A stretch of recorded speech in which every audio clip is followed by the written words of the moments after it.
Corporate exposure and practical work experience తో 4 years BS programme. పూర్తి వివరాలకు వెంటనే స్క్రీన్ పైన కనిపిస్తున్న నంబర్స్ కి కాల్ చేయండి.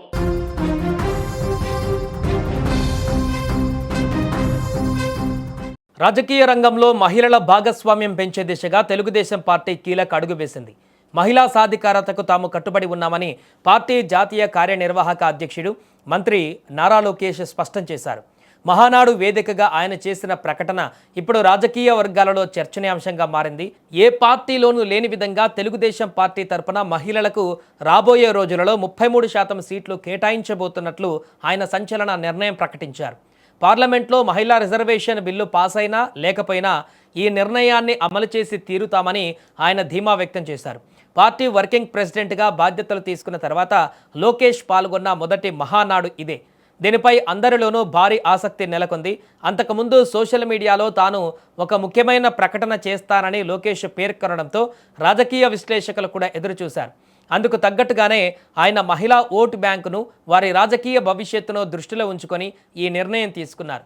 పార్టీ అంతర్గత రాజకీయాలలో మహిళలకు పెద్దపీట వేయడం ద్వారా రాబోయే ఎన్నికలలో మహిళల మద్దతును మరింత బలోపేతం చేసుకోవాలని పార్టీ యోచిస్తోంది.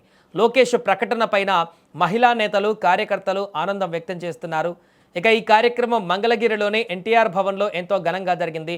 పార్టీ అధినేత చంద్రబాబు నాయుడు ఈ వేడుకలలో పాల్గొన్నారు. ఆయన తన చేతుల మీదుగా పార్టీ జెండాను ఆవిష్కరించారు. పార్టీ వ్యవస్థాపకులు నందమూరి తారక రామారావు విగ్రహానికి చంద్రబాబు నాయుడు పూలమాలలు వేసి నివాళులర్పించారు. మహానాడు అంటేనే టీడీపీకి పండుగ. ఆ పండుగ వేళ లోకేష్ చేసిన ఈ ప్రకటన పార్టీ శ్రేణుల్లో నూతనోత్సాహాన్ని నింపింది. మహిళల అభివృద్ధికి తెలుగుదేశం పార్టీ ప్రాధాన్యత ఇస్తుందని, వారికి నిర్ణయాధికారాలలో స్థానం కల్పిస్తామని లోకేష్ చెప్పిన మాటలు ఇప్పుడు వైరల్ అవుతున్నాయి. గతంలో రాజకీయాలలో మహిళల పాత్ర పరిమితంగా ఉండేది. ఇప్పుడు ఆ పరిస్థితి మారుతోంది. టీడీపీ ఈ నిర్ణయం తీసుకోవడం ద్వారా ఇతర పార్టీలకు కూడా ఒక మార్గదర్శకంగా నిలిచింది. మహిళలను కేవలం ఓటర్లుగానే కాకుండా నాయకులుగా ఎదిగేలా ప్రోత్సహించడం గొప్ప పరిణామమని రాజకీయ పరిశీలకులు భావిస్తున్నారు.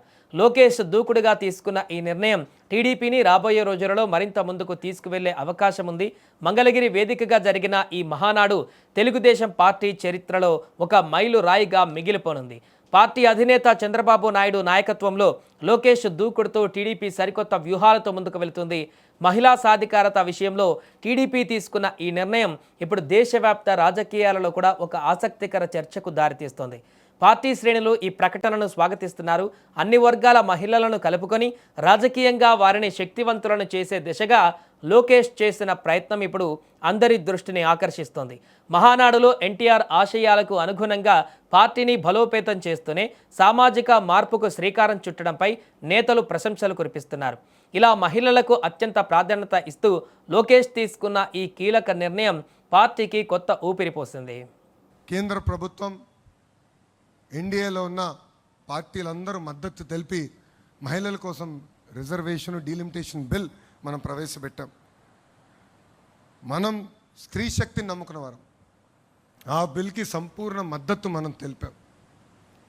కానీ ప్రతిపక్షంలో ఉన్న కాంగ్రెస్ పార్టీ, దాంతోపాటు ఉన్న కొంతమంది అలయన్స్ పార్ట్నర్స్ అందరూ ఆ బిల్లు ముందరికి వెళ్లకుండా చేశారు.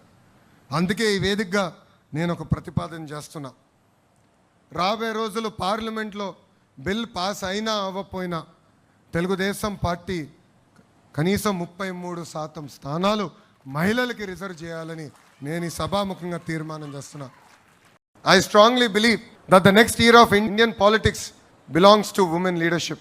India took a historic step by bringing the Women's Reservation Bill. Our vision is clear.